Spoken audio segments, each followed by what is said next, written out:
Hello friends, welcome back to my YouTube channel. मैं कुलदीप आपका पुनः स्वागत करता हूं आज की इस नई वीडियो में। जैसा कि आप सभी को पता है कि तकनीकी शिक्षा एवं कौशल विकास विभाग द्वारा ITI training officer ITI TO की भर्ती निकाली गई है, जिसके लिए हम प्रीवियस ईयर क्वेश्चन पेपर को सॉल्व कर रहे हैं। उसी श्रृंखला में आज की ये नई वीडियो में मैं आपका स्वागत करता हूं, जिसमें हम देखेंगे इलेक्ट्रीशियन ट्रेड के 25 क्वेश्चन जो 2016 की परीक्षा में आए हुए क्वेश्चन होंगे, रियल प्रश्न होंगे। और इन प्रश्नों को देखने के बाद आपको परीक्षा का पैटर्न समझने में मदद मिलेगी तथा क्वेश्चन की डिफिकल्टी लेवल क्या हो सकती है, इस सारी चीजें आपको इस वीडियो में जानकारी दी जाएगी। वीडियो में अंत तक बने रहिए। मैं आपको एक चीज और बताना चाहता हूं कि कोपा टेट के क्वेश्चन हमने ऑलरेडी सॉल्व कर चुके हैं, जिसकी लिस्ट आपको डिस्क्रिप्शन बॉक्स में और प्ले लिस्ट में मिल जाएगी। और साथ ही साथ सामान्य ज्ञान की सीरीज हमारी लगातार चल रही है, जिसकी वीडियो मैं शाम के टाइम अपलोड करता हूं, तो आप मेरे चैनल से जुड़ सकते हैं, जिसका नोटिफिकेशन आपके पास तुरंत पहुंच जाए। तो आइए इस वीडियो को स्टार्ट करते हैं। तो जैसा कि आपको मैंने बताया कि आज की इस वीडियो में हम इलेक्ट्रीशियन ट्रेड के क्वेश्चन को सॉल्व करेंगे। जो 75 क्वेश्चन ट्रेड से आते हैं उसमें से 25 क्वेश्चन को आज हम डिस्कस करेंगे। 25 क्वेश्चन को नेक्स्ट वीडियो में और 25 क्वेश्चन को अगली वीडियो में करेंगे। इस तरीके से 3 वीडियो में हमारे 75 क्वेश्चन डिस्कस हो जाएंगे। वीडियो में अंत तक बने रहिए, सारी जानकारी आपको दी जाएगी। पहला क्वेश्चन है, in case of an electric fire we have to use. बिजली की आग के मामले में हमें इस्तेमाल करना होता है। किस चीज का इस्तेमाल करते हैं जब बिजली से कहीं आग लगती है? तो CO2 का इस्तेमाल करते हैं। बिजली की आग लगने पर CO2 का इस्तेमाल किया जाता है। Next question, 5 HP squirrel cage induction motor को निम्नलिखित में से कौन सा स्टार्टर बेहतर स्टार्टिंग टार्क देगा? तो कौन सा देता है? DOL स्टार्टर जो होता है वह इसका सही आंसर हो जाएगा। कौन सा हो जाएगा? DOL स्टार्टर HP की स्क्वारल केज की इंडक्शन मोटर को बेहतर टार्क दे सकता है। Next question, AC is converted into DC by. AC को DC में खालिस्तान के द्वारा रूपांतरित किया जा सकता है। तो जो रेक्टिफायर होता है उसके द्वारा हम AC करंट को, अल्टरनेट करंट को DC करंट में बदल सकते हैं। Next question, square threads are used when. Square threads का उपयोग तब किया जाता है जब भारी भार शामिल हो। तो स्क्वायर थ्रेड्स का उपयोग कब किया जाता है? जब भारी भार शामिल हो। हैवी लोड्स आर इन्वॉल्व्ड, जब भारी वस्तुओं को उठाना होता है या फिर ये शामिल होती हैं, तो हम किसका उपयोग करते हैं? स्क्वायर थ्रेड्स का उपयोग करते हैं, याद रखिएगा। Next question, which of the following statement is true for a UJT? UJT के लिए निम्नलिखित में से कौन सा कथन सत्य होता है? UJT को धीरे धीरे ऑन किया जाता है, तो ये गलत है। UJT NPN ट्रांजिस्टर की तरह कार्य करता है, ये भी गलत है। और VBB को शून्य तक घटा के UJT को ऑफ किया जा सकता है, ये आंसर इसका बिल्कुल सही है। तो इसका आंसर हो जाएगा VBB को शून्य तक घटा के UJT को ऑफ किया जा सकता है। Next question, the transformation ratio of a transfer is given by. Transfer का ट्रांसफॉर्मेशन रेशियो, रूपांतरण अनुपात खालिस्तान के द्वारा निरूपित किया जाता है। तो N/N2/N1 इससे भी निरूपित किया जाता है। V2/V1 के द्वारा भी किया जाता है और I1/I2 के द्वारा भी इसको उपयोग किया जाता है। मतलब इसका सही आंसर हो जाएगा option number B. Next question, चुंबकीय बल रेखाओं की दिशा इसके द्वारा निर्धारित की जा सकती है। किसके द्वारा निर्धारित की जा सकती है? तो दक्षिण हस्त नियम के द्वारा निर्धारित की जा सकती है, या दक्षिण हस्त कोर्क नियम, स्क्रू नियम के द्वारा, या दक्षिण हस्त नियम और दक्षिण हस्त कोर्क नियम दोनों के द्वारा। तो इसका सही आंसर यह है कि जो चुंबकीय बल रेखाओं की दिशा दक्षिण हस्त नियम से भी और दक्षिण हस्त कोर्क नियम से, दोनों से ही इसको निरूपित किया जाता है। तो इसका सही आंसर हो जाएगा option number C is the right answer. तो जो चुंबकीय बल रेखाओं की दिशा किसके द्वारा निरूपित की जा सकती है? दक्षिण हस्त नियम और दक्षिण हस्त कोर्क स्क्रू नियम दोनों के द्वारा निर्धारित की जा सकती है। Which capacitor is preferred for high frequency circuits? उच्च आवृत्ति परिपथों के लिए कौन से संधारित्र को पसंद किया जाता है? कौन से संधारित्र को पसंद किया जाता है?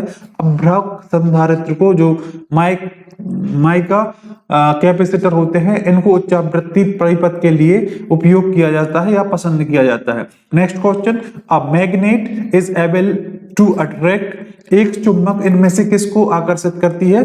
तो चुंबक निकेल को भी कर सकती है, कोबाल्ट को भी, और इस्पात को तो करती ही है। तो इसका सही आंसर हो जाएगा option number 4। Next question, the hydrometer reading on full charge battery should be, पूरी तरह से चार्ज बैटरी को हाइड्रोमीटर का पाठ्यांक होना चाहिए। तो कितना होना चाहिए? 1280 फुल चार्ज बैटरी का हाइड्रोमीटर का पाठ्यांक होना चाहिए। दोस्तों ये रियल प्रश्न है 2016 की आईटीआई, जो आईटीओ की परीक्षा 2016 में आयोजित कराई गई थी, उसकी ये रियल क्वेश्चन है। इसमें थोड़ा सा डिफिकल्टी लेवल इंक्रीज होगा ऑब्वियस है, क्योंकि 6 साल बाद ये पेपर कराया जा रहा है 2022 में, लेकिन क्वेश्चन इसी प्रकार से पूछे जाते हैं। आपको पैनिक होने की बिल्कुल भी जरूरत नहीं है। आपको क्या करना है कि सारी चीजों को एक बार रिपीट रिवाइज करके जाना है, क्योंकि आईटीआई में तो आपने पढ़ा ही होगा, तो इसको आप एक बार रिवाइज करके जाएंगे और आप अपना जो आत्मविश्वास है उसको बना के रखेंगे, तो आपका पेपर जरूर क्वालिफाई होगा। इसी तरीके से और भी वीडियो मैं अपलोड करता हूं जिसमें सामान्य ज्ञान भी है और भी ट्रेड से संबंधित है, तो आप मेरे चैनल पर जाकर के प्लेलिस्ट में देख सकते हैं। सारी प्लेलिस्ट मैंने व्यवस्थित तरीके से बना के रखी है। Next question, energy meter is an आ और एन, एनर्जी मोटर क्या है? एनर्जी मोटर क्या है? तो यह इंटीग्रेटेड इक्विपमेंट इंस्ट्रूमेंट है, इंटीग्रेटेड इंस्ट्रूमेंट है। तो इसका सही आंसर हो जाएगा ऑप्शन नंबर बी। जब 3 प्रतिरोध श्रेणी में जोड़ा जाता है तो कुल परिपथ को कुल प्रतिरोध होता है। तो जब श्रेणी में जोड़ा जाता है, याद रखना है, जब श्रेणी में जोड़ा जाता है तो ये होता है R1 plus R2 plus R3 is equal to R, और जब इसको समांतर क्रम में जोड़ा जाता है तो 1/R1 plus 1/R2 plus 1/R3 is equal to 1/R।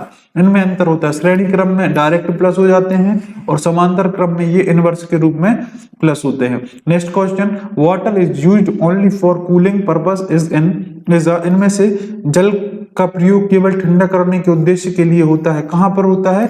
Diesel शक्ति संयंत्र में, डीजल पावर स्टेशन में इसका उपयोग होता है। Next question, double circuit transmission line will have, double circuit प्रेषण लाइन खालिस्तान में होते हैं। तो डबल सर्किट प्रेषण लाइन होते हैं 7 चालक, जिनमें एक पृथ्वी चालक शामिल होता है। 7 conductor includes the 1 earth including 1 earth conductor.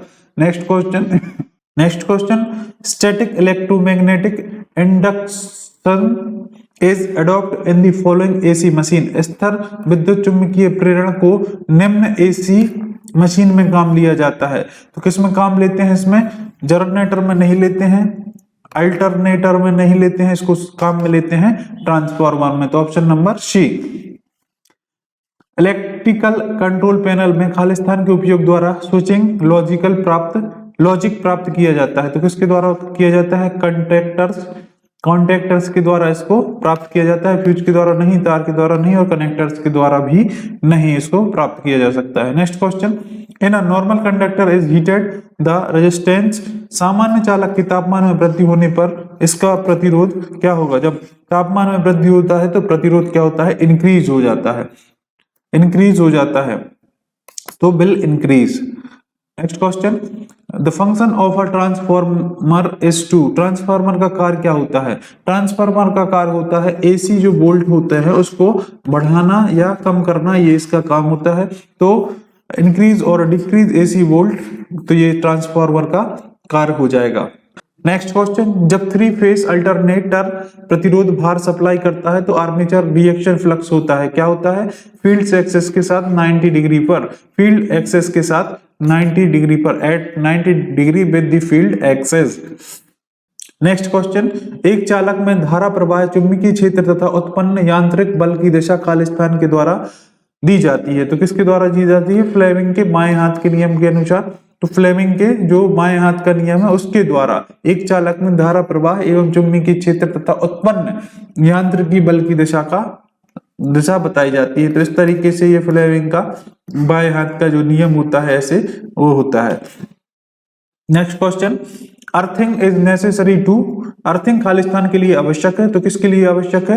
Earthing मनुष्य तथा मशीनों की सुरक्षा के लिए आवश्यक है, मशीन की बाइंडिंग के लिए, पक्षियों के करंट से बचाने के लिए।